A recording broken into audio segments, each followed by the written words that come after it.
Hey guys, hey, welcome back to another YouTube video. Hey guys, how are you doing? I hope you guys are having a wonderful day so far. And today I'm just gonna do a sit down and chat video. I woke up early this morning, like at the crack of dawn. I don't know why, and I'm on my way to go to work, but I have like 30 minutes to kill. So I was like, I was doing my journaling and I was writing some reflection thoughts, and I was like, this is actually something I'd love to come and share with my subscribers, because it's been a thing that I've had persons reach out to me, and I was like, this might help someone, so let me just come share my thoughts with y'all. It's kind of like a TED Talk. Is that what it's called? Like a, sit and chat. So basically, I'm just going to be speaking to you guys about how I've been doing since asking for a divorce, a separation, whatever you guys want to call it. I'm currently in the process of going through a divorce, so that's why I keep on saying separation, because it's not like finalized as yet, but I'm in the process of it. So to give y'all, if you're new to the channel, my name is J Sparkle. I am a 26-year-old. I'm a 26-year-old mom. I'm originally from Jamaica, because I know that I have a lot of new people on the channel. So let me just give y'all a quick, who I am. So let me give y'all a quick backstory. So, because I know I've removed a few videos, so some persons have been asking me like, hey, what happened? Weren't you just in Jamaica on vacation with your husband? And then now I'm seeing like a single mom and this and that. And I started dating my partner in 2018. We had our daughter in 2020. Fast forward to 2021, I moved here and my baby girl followed shortly after. We got married in 2021, so I've been married for 2021 to 22, 22 to 23, 23, 24. Call it 3 years, because I guess because divorce no final says technically 3 years. Funny story, this month would actually be our anniversary. Life is a funny thing, isn't it? So anyways guys, yeah.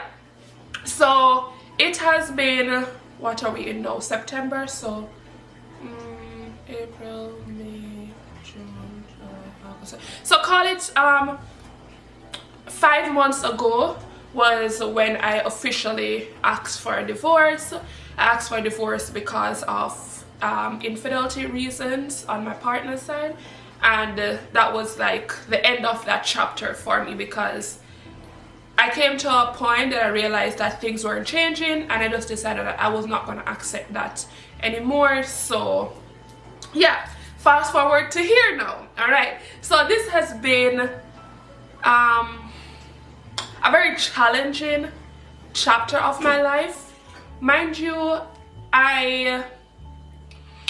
So when this first happened, when I first was going through all the emotions and everything, I was at a different place in life than I'm currently at. A couple months ago, I was dealing with all the hurt and the pain and devastation, and I took it at a point that I wanted to start therapy, because I felt like there was a lot of things that I had to work through, and I just felt like I wasn't managing it on my own properly. And mind you, I've always wanted to be in therapy. I did do some therapy back when we were married, but I've never done like individual therapy. Well, no, when I was a child, I think I did do a little bit of therapy, but as an adult, I never did like individual therapy for myself. So when I started therapy, I knew that I had to, because it was just a must, and I just needed someone to sit with me and to go through all the emotions and to help me to process everything. Listen, when I tell you, when my therapist, when she first sat with me and she was talking to me about like all the things that I've been through, and I shared with her, she asked questions like, guys, it's super important that you have a therapist that really goes deep, like doesn't ask just the surface level things. And my therapist went, oh my gosh, she brought up some stuff that I didn't even know I was still carrying. Like when she asked me certain questions, I realized that now this actually affected my decision making in the present time, even though this happened years ago. So tell you, I I just kept on praying to God and just kept asking God, remove that brokenness that I'm feeling, just fill that void, because I felt like I had a serious void. Because people don't know this, but when you go through like a divorce or like a separation, it's actually a loss of a marriage, and it's a process, or it's something that should be grieved, you know what I'm saying? So I didn't realize it, but it's like later on, my therapist sat in a session, she said to me, Jay, I have watched you go through the grieving process. Yes, I'm still going through it, but she, like last session, she was going through her notes, reminding me of some of the thoughts that I shared with her when I first started, and she's like, look at that mindset that you had back then to compare to now. You can see, you know, how you're viewing things differently. And I was like, yeah. One thing I've learned is that change is inevitable, and sometimes we just have to embrace the change, you know? Because I love that I have been able to work on some areas, and I'm still in the process. Guys, I am telling you this, therapy will be a forever thing for me. Even when I feel like I've gotten to the point where I'm healed and I feel like I'm thriving and I'm doing better, I still will be seeing a therapist, because therapy for me is not only to work on, okay, my marriage didn't work. When we go through life, we don't realize that we're like carrying through all of that past experience, and it just weighs us down as we go along. And guys, I'm gonna tell you this, the level of peace and just being okay with myself and just say, you know, it is what it is, and I'm just taking it each step at a time. It's a different level, guys. It is a different level of peace that you find when you don't have certain things weighing you down anymore. Like, I am telling you, something that I had to do for me to start my healing journey is I had to acknowledge what areas of me that were hurting, like what burdens were I carrying around, just the empty void that I had within myself. And with pinpointing those areas and those problems and actually working towards fixing it has been a significant part of my journey, because without acknowledging those areas that need to be fixed, if I don't like fix certain things and I just move on to someone else after I feel like, okay, yeah, I'm over this and da-da-da, listen, those same stuff will come back next time. And I was like, listen, I don't want to be living my life later on and I'll be like, you know, I should have worked on this, or I should have worked. No, I am making a conscious decision to do the work that I need to do to heal myself. Because so I was devastated, and then after that feeling, I realized that I was grateful, and I was grateful because I realized that this was no longer my burden to bear, because I was praying and I was bringing it to God, and I was like, you know what, this is actually a weight lifted off my shoulder, because nobody knew what I was going through, and it just felt like I no longer had to worry. When I accepted that, it brought a different sense of freedom, that sometimes things don't work out for our own good, and sometimes God brings us out of situation and He shows us sign, and we still like push our foot deep back into it. So, or you think that you can fix everything, like everything that goes on is like your burden to bear. You need to do this, you need to do that, and da da da. And I'm just like, the effort wasn't there from both parties to say, let's make an active decision to, you know. And I was like,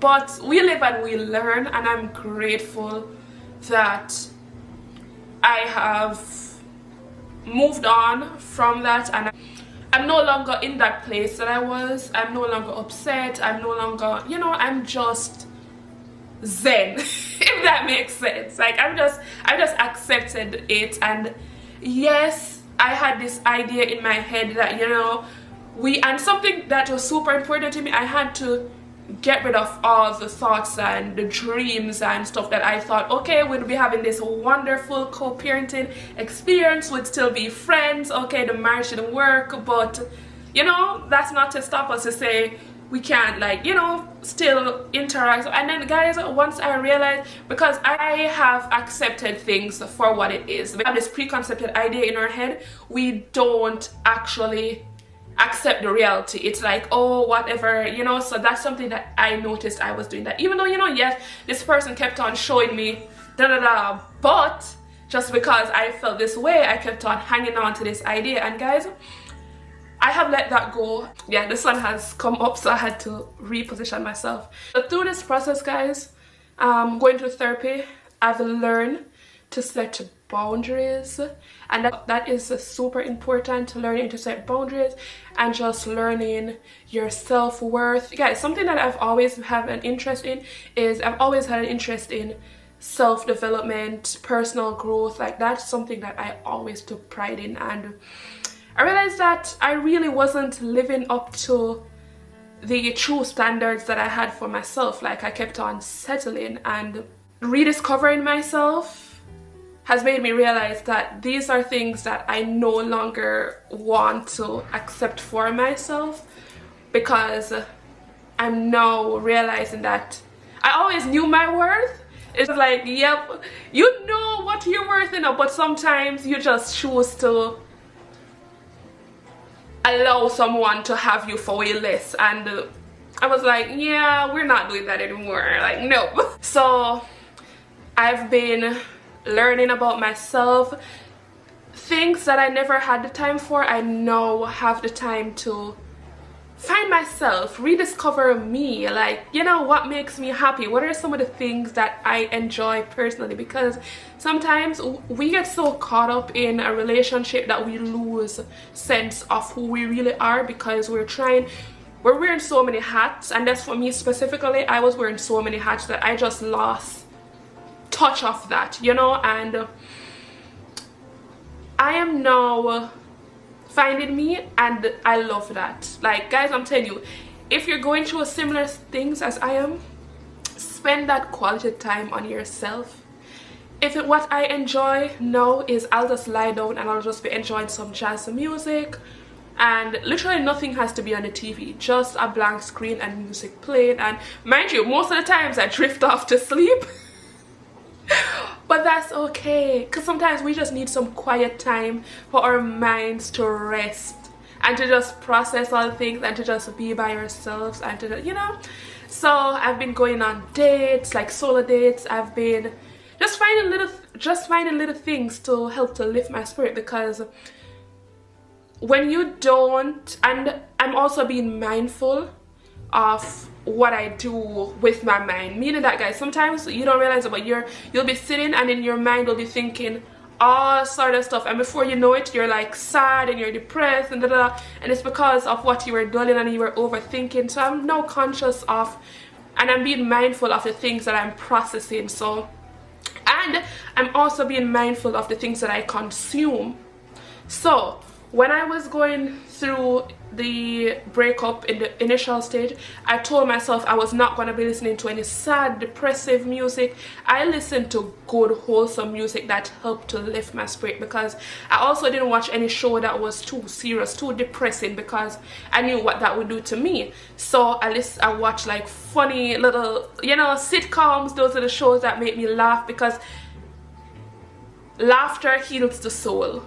You understand? Smiling, that's something I naturally do, and when I'm not laughing and smiling, or, you know, I'm just not in a good space, it really brings me down. So I just realized that, you know, I'm gonna consume more comedy, more just those light-hearted things to, you know, make life a little easier. Oh, that's better. Oof. Guys, listen, my house smells so good right now. I have my fall candle going. Ooh, it's just giving comfortable vibes. Like, and I'm going to work shortly, so. Okay. I think, does that look better? Because I felt like the light was like right there in my face and it was really bothering me. I would not have gotten through this if I did not have such loving and supportive family members and friends. When I tell you, my friends and my family, they held me up. And not just held in the past, I'm saying held in the past because at a better space than I was 5 months ago. But they continuously pour into me and they continuously hold me up. And this is something that you have to do.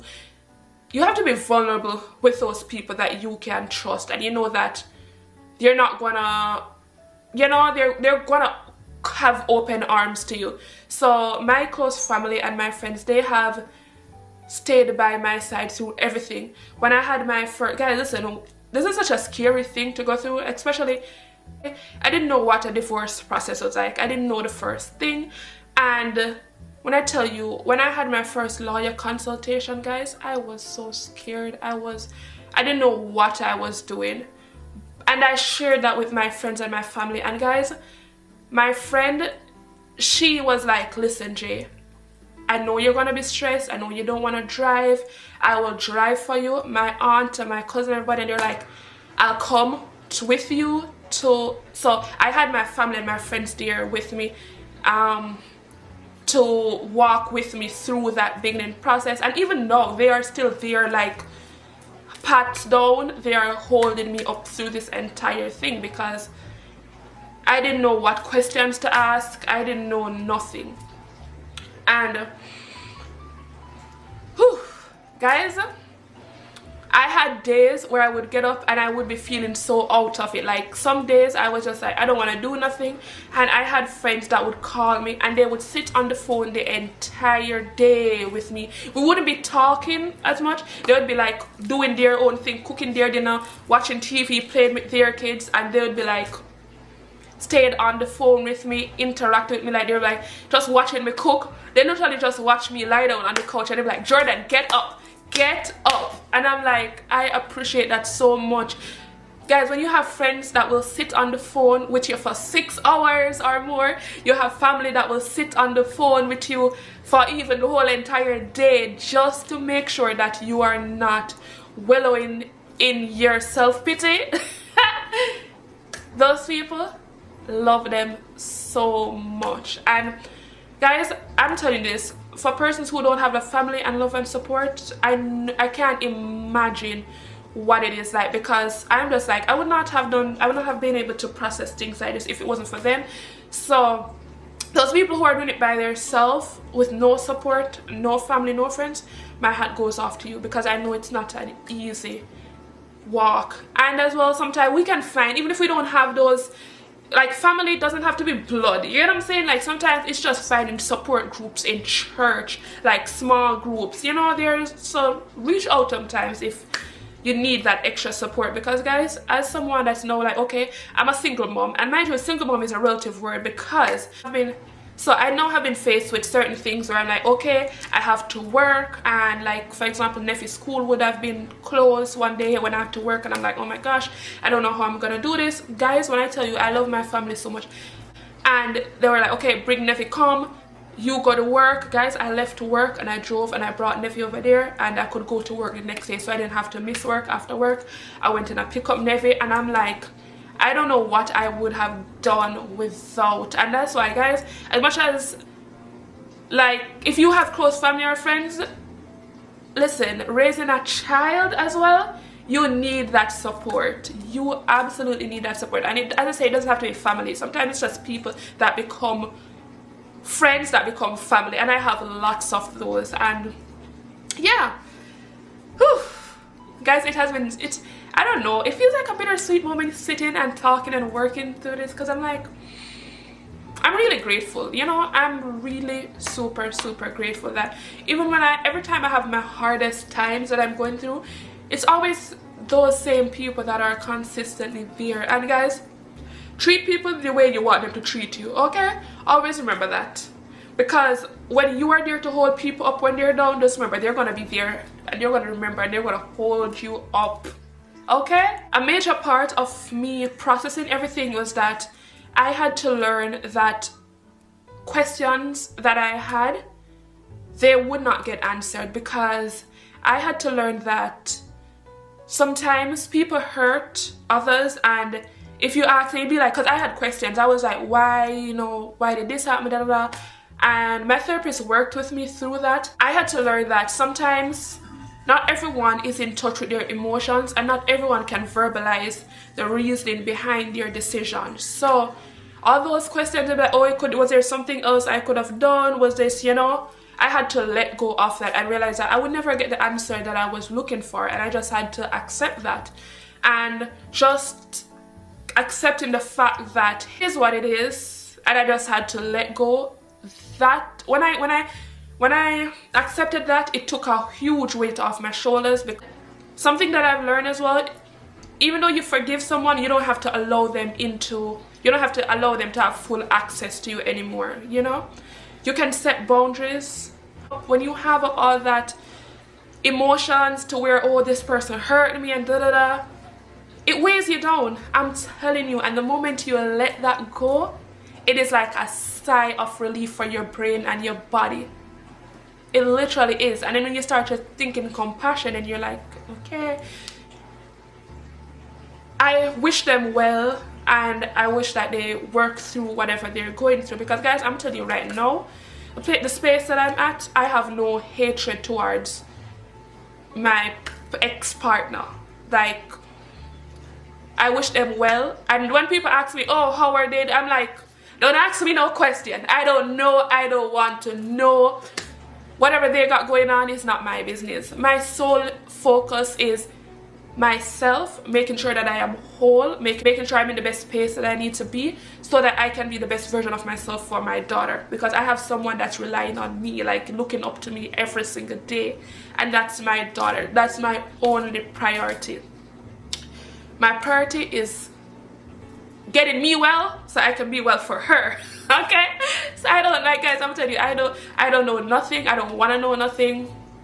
Okay. Don't get me wrong, guys, this has not been a walk in the park. This has been a very hard journey, you know, going through a divorce. I'm going through all the emotions still. It's a battle. It's hard trying to co-parent, it's not for the weak, okay? And one thing that I've learned is that someone cannot bring something out of you if it's not already in you. You get what I'm saying? So not allowing anyone to bring me back to a place that I worked so hard to get out of. So all that work and all that effort that I'm doing, I'm making conscious decisions. If someone's absence brings you peace, you did not lose anything. And that is something that sticks with me, because our next thing to bear in mind, if the person that you're with, if they couldn't speak, would their actions show you that they loved you? And I sat and I reflected on that, and I was like, their actions never aligned with their words.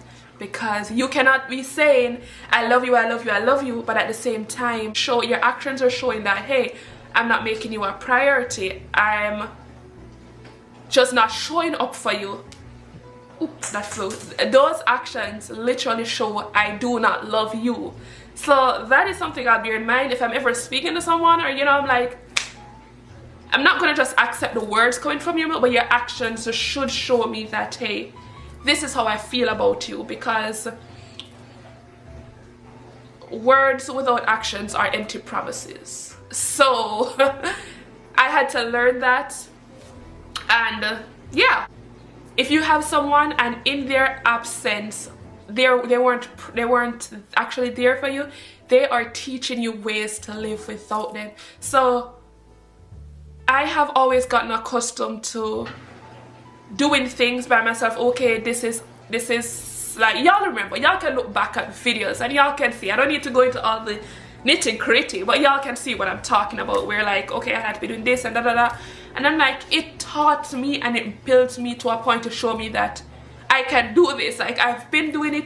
It's nothing different now. Like, being by myself, living, okay, with Nevi, I had months where, okay, it was just me and Nevi. Yes, the interaction was, and I'm like, it was preparing me for what's to come. And at that time, I didn't realize it, that I would be grateful to know that, okay, I got this. And mind you, I was doing this in Jamaica where I had Neffy by myself, so I knew what that was already like. So it wasn't like a hard transition for me to go back into that. It was like, yeah.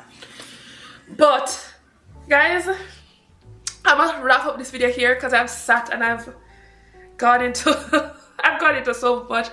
But I just want y'all to know that your girl is doing okay. I am happy. My daughter is thriving. We are doing well, guys, and I'm just thanking God that He's bringing me through this chapter in my life, that there's a season for everything, you know what I mean? And we'll soon get back to that point where we're on track with everything. All of this is behind me.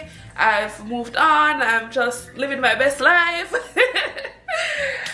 And yeah, hopefully, I'm just saying, you know, I'm doing the work now. So when God blesses me with the husband that He created for me, like my own personal husband, not someone I'm sharing with anybody else, I'll be in that space where we can help each other to grow and we can accomplish things and we can just thrive and strengthen our relationship with God. Because one thing I've learned, guys, is that I think it was my best friend that told me this. She was like, Jordan, God is not going to send you anyone that is not going to be bringing you closer to Him. So any partner, anybody that's coming into your life, make sure that he has his own personal relationship with God and he is aligned with certain things and he can strengthen that relationship and he can help both of y'all to grow. You can help him as well. So I need to do the work, you know, the personal work to make sure that I'm in that space. So when the time is right, I'll be ready for it, you know.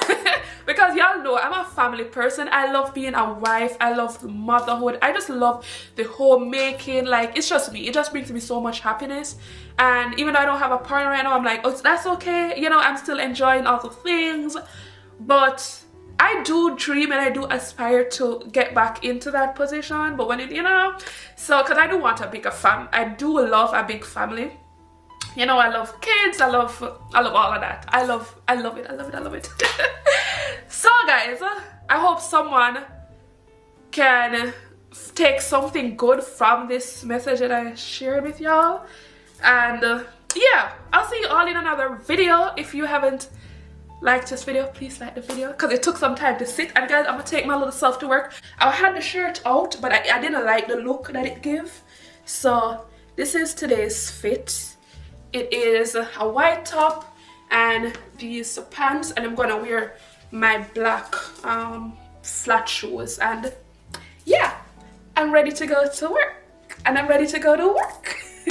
Hope y'all have a wonderful day, or had a wonderful day. I don't know what time this video will come out.